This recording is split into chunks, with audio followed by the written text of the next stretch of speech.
क्या है बजट का पार्ट बी, जिस पर रहेगी सबकी नजर, बदल जाएगा फॉर्मेट, जानिए जरूरी डिटेल।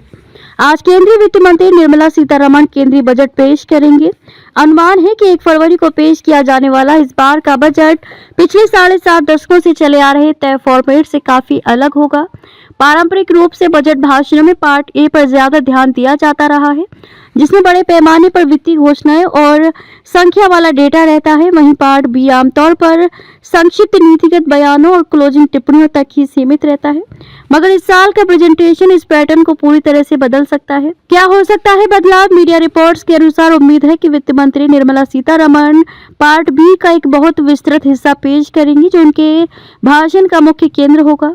नए सिरे से तैयार किया गया पार्ट बी तात्कालिक प्राथमिकताओं और कई सालों तक चलने वाले रणनीतिक उद्देश्यों दोनों पर ध्यान देगा। इस डबल अप्रोच का मकसद मौजूदा वित्तीय माहौल की जरूरी जरूरतों और लगातार आर्थिक विकास की तैयारियों के बीच संतुलन बनाने का लक्ष्य रखने का है। पार्ट बी में इमीडिएट टैक्स प्रपोजल से कहीं आगे एक स्ट्रेटेजिक रोड मैप होगा, जिसका मकसद ग्लोबल स्टेज पर भारत को और खास जगह दिलाना है। इसका मकसद भारत की लोकल ताकत, मौजूदा आर्थिक काबिलियत और भविष्य में ग्रोथ की संभावना को दिखाता है। साथ ही आने वाले सालों में रफ्तार बनाए रखने के लिए जरूरी पॉलिसी की दिशा भी बताना है। लॉन्ग टर्म पॉलिसी स्टेटमेंट देना है मकसद।